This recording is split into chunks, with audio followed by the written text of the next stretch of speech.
It started with a sound I'll never forget. The hollow click of a lock turning in the middle of the night, not mine, not my daughter's, but his.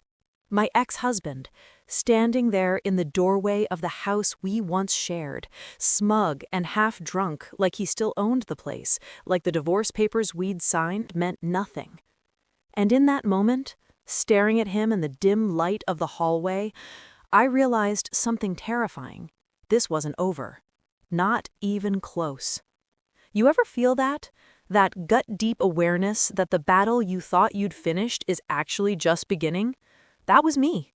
And I knew right then that everything he'd put me through, years of belittling, lying, stealing, manipulating, wasn't going to stop unless I made it stop. But to understand why I reached that point, you have to know how it all unraveled. I met him when I was still young enough to think that charm could outweigh character. He had the kind of easy smile that made waitresses linger at the table and friends laugh louder than they meant to. I fell for that smile. But what I didn't see then were the cracks beneath it, the little tells that should have warned me, the way he always had just enough money for himself, but somehow never for our shared bills. The way he pried into every paycheck I brought home, but never once showed me a bank statement of his own. At first, I brushed it off. Love makes excuses, doesn't it? He's just private with money, I'd tell myself, or he works hard, he deserves his toys. Except those toys grew bigger and shinier, while my half of the bills quietly crept higher and higher. By the time I realized what was happening, I was drowning. I worked full-time, just like him, brought in a decent salary, just like him, but somehow every month I was the one covering the shortfall. Rent? My card. Groceries? My account.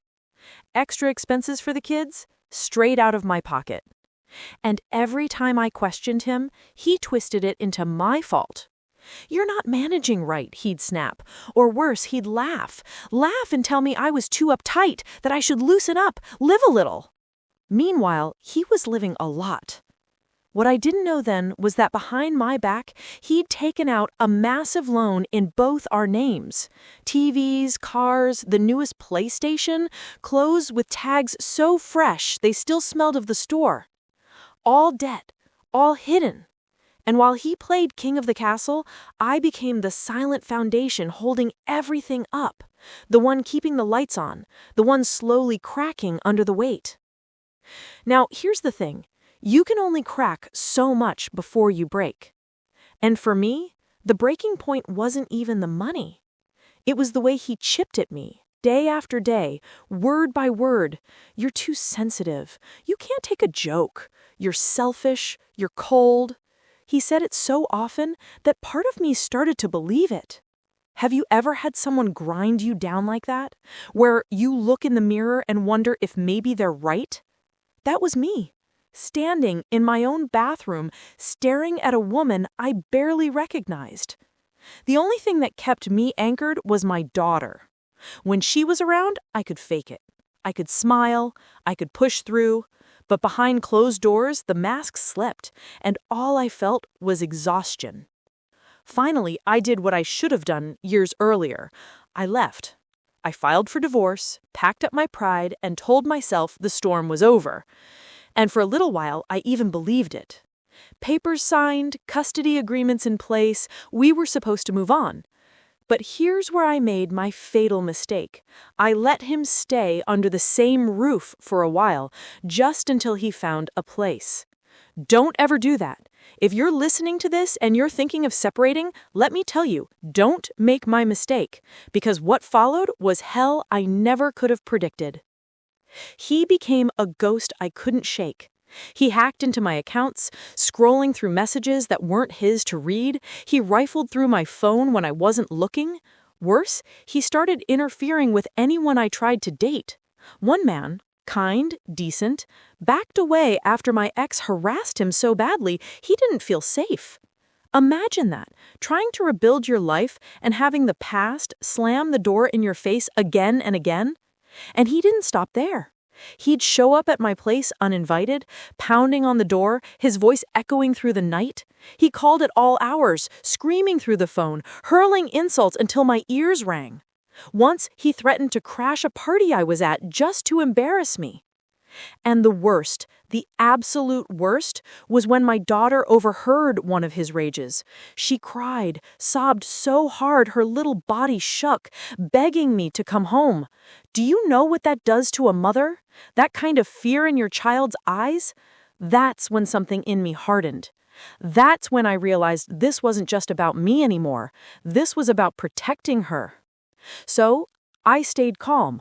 No matter what he threw at me, no matter the venom in his voice, I refused to give him the reaction he craved.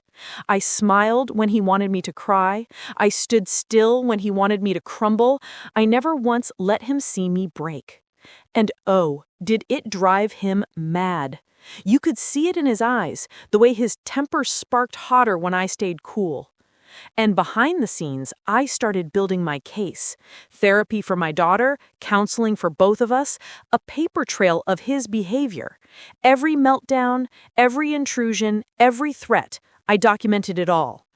And the universe has a funny way of lining things up, because eventually, his own arrogance became my weapon. At a school event, in front of teachers, parents, kids, everyone, he snapped. Full public meltdown, yelling, gesturing, looking every bit the unhinged man I'd been describing for months. And in that single moment, all the doubt anyone had about him evaporated. I walked away from that event with sole custody of my kids. Just like that, the balance shifted. He still fought, of course, still dragged his feet on child support, still played victim to anyone who would listen. But the law made sure I got something, even if it was less than he owed. And me? I threw myself into work. I provided. I made sure my kids were safe, stable, loved, and you know what? They thrived. They became the kind of kids who laugh easily, who make silly jokes at dinner, who carry light in their eyes. That's when I knew I'd won the war, even if the battles kept coming.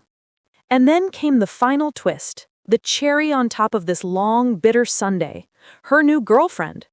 Out of nowhere, she sends me this wall of text, paragraphs of insults, criticisms, attacks. According to her, I was cold, selfish, heartless. According to her, I shouldn't make him pay child support. According to her, I was raising my kids all wrong because I let them eat when they were hungry instead of marching them to meals like little soldiers. I read it, sitting there in my kitchen, the glow of my phone lighting up the words, and I swear, I laughed. After everything I'd endured, this was her grand attack? Some stranger, parroting his lines, trying to cut me down with words I'd already survived 1,000 times? So I gave her exactly one reply. Just one line. Are you manipulated? Or just stupid?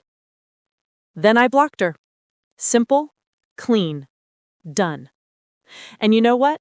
That one line, that tiny little clapback after years of swallowing my pride, felt like the sweetest revenge of all.